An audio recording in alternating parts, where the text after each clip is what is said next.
اللهم صل وسلم وبارك عليه وعلى آله صلى الله وسلم عليه.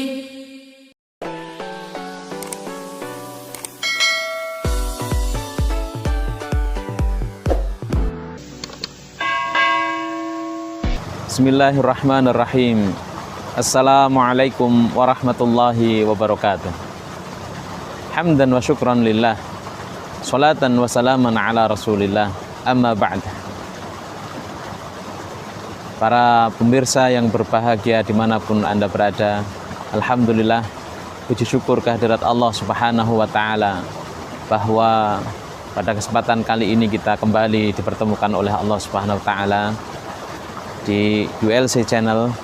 Dan insya Allah pada kesempatan kali ini kita akan membahas tentang seri akhlak Islami. Para pemirsa yang berbahagia, kenapa kemudian kita harus menaruh perhatian yang besar terhadap akhlak ini? Ya, karena sejatinya Islam, agama kita, senantiasa mengajarkan prinsip keseimbangan antara yang lahir dan yang batin, antara duniawi dan ukhrawi. Begitu pula Islam menekankan pentingnya arti akhlak kepada Allah, yaitu ibadah, dan akhlak kepada makhluk Allah subhanahu wa ta'ala.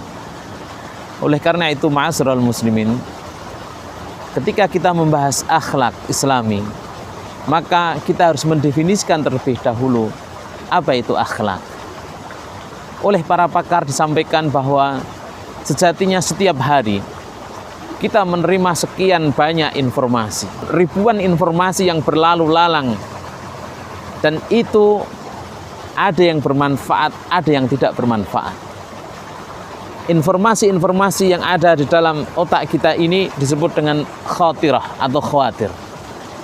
Kemudian dari sekian banyak informasi itu, ada yang kemudian mengendap dalam otak kita, dalam memori kita, dan itu disebut dengan zakirah. Ada yang buruk, ada yang baik pula. Kemudian dari otak kita, dari alam pikiran kita, kemudian memori-memori itu ada yang turun ke dalam hati kita. Ketika sudah turun ke dalam hati, maka itu disebut dengan azam atau dengan niat. Dan ketika sudah ada dalam hati kita, maka Islam mengajarkan semua akan dimintai pertanggungjawaban. Maka sebatas niat yang baik, walaupun itu belum jadi kita laksanakan, sudah ditulis menjadi sebuah kebaikan yang sempurna. Ma'asyiral muslimin, kemudian jika niat yang baik, sesuatu yang ada dalam diri kita ini kita wujudkan dengan anggota tubuh kita, maka bisa berbentuk amal baik ataupun amal jelek. Dan amal baik atau jelek yang sering kita lakukan berulang-ulang tanpa kita sadari, inilah yang disebut dengan akhlak, atau di dalam dunia pendidikan sering disebut dengan karakter. Ma'asyiral muslimin, Islam mengajarkan keseimbangan antara akhlak kepada Allah dan akhlak kepada makhluk, antara ibadah dan akhlak kepada sesama. Oleh karena itu, sering Allah subhanahu wa ta'ala menyatakan dalam Al-Quran ketika mendefinisikan orang-orang yang bertakwa, kemudian Allah menyampaikan ada karakter yang indikasinya adalah ibadah atau hubungan kepada Allah. Ada pula barometer dari orang mutakin itu terkait dengan hubungannya kepada makhluk Allah subhanahu wa ta'ala. Di dalam awal surah Al-Baqarah, Allah menyampaikan alif lam mim zalikal kitabul la raiba fihi hudal lil muttaqin alladzina yu'minuna bil ghaibi wa yuqimunas sholata wa mimma razaqnahum yunfiqun. Di awal Al-Baqarah ini kita mendapatkan bahwa Allah mendefinisikan orang-orang yang bertakwa itu adalah yang pertama terkait dengan konsep keimanan atau keyakinannya terhadap yang gaib. Kemudian yang kedua adalah hubungannya kepada Allah subhanahu wa ta'ala berupa mendirikan sholat. Dan yang ketiga adalah hubungan dia kepada sesama. Wa mimma razaqnahum yunfikun, ketika menginfakkan atau membelanjakan sebagian rizki yang dianugerahkan oleh Allah kepadanya.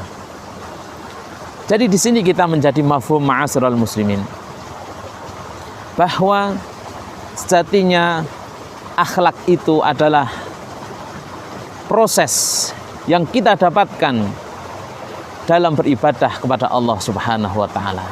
Natijah yang kita dapatkan ketika kita selalu memperbagus hubungan dengan Allah Subhanahu wa taala. Bagaimana itu terjadi, ma'asyiral muslimin? Kita bisa ambil contoh ibadah-ibadah yang kita lakukan. Salat misalnya. Secara tegas Allah menyatakan, wa aqimis shalah innas sholata tanha 'anil fahsya'i wal munkar. Salat selain sebagai tanda ketaatan kita kepada Allah, ternyata ada dimensi tahdzibul akhlak, perbaikan akhlak melalui salat itu. Di mana dengan salat insya Allah kita akan mampu menjauhi dari perilaku-perilaku yang keji dan yang mungkar. Ini adalah perbaikan akhlak. Kita bisa ambil puasa. Puasa yang sedang kita lakukan ini melatih kita tidak hanya menahan lapar dan haus, tetapi juga melatih kita untuk bisa senantiasa memperbagus akhlak kita. Akhlak kita kepada sesama, akhlak kita kepada diri kita sendiri, di mana Rasulullah SAW menyampaikan, man lam yata qaula zur wal amala bihi falaisa lillahi hajatun fi ayyata ta'amahu wa syarabahu. Kalau kita ini puasa tetapi tidak bisa menahan ucapan kita, tidak bisa menahan lisan kita, tetapi sebaliknya kita masih mengumbar omongan kita, berkata keji, berkata kotor, maka Allah tidak membutuhkan puasa lagi. Jadi sangat kentara bahwa ketika kita berpuasa ada misi perbaikan akhlak. Ma'asyiral muslimin, bagaimana dengan zakat? Bagaimana dengan sedekah? Jelas sekali Al-Quran menyatakan, khud min amwalihim shadaqatan tutahhiruhum wa tuzakkihim. Ambillah sedekah dari harta mereka yang mampu membersihkan mereka dan mensucikan mereka. Jadi di dalam sedekah itu ada tadhir dan ada tazkiyah, ada pensucian diri. Di mana sedekah sendiri, ma'asyiral muslimin, ada yang sifatnya wajib, ada yang sifatnya sunnah. Sedekah ada yang kemudian bisa kita lakukan dengan harta benda. Yang wajib maka zakat kita sebut, yang sunnah maka ada sedekah tatawwu atau infak. Maka dalam berinfak pun juga ada akhlak di sana. Karena janji Allah Subhanahu wa taala yang akan melipat gandakan pahala infak kita menjadi 700 kali lipat, itu kemudian ditakhsis, itu kemudian digarisbawahi, yaitu alladzina yunfikuna amwalahum fi sabilillahi summa la yutbi'una ma anfaqu mannan wala adza.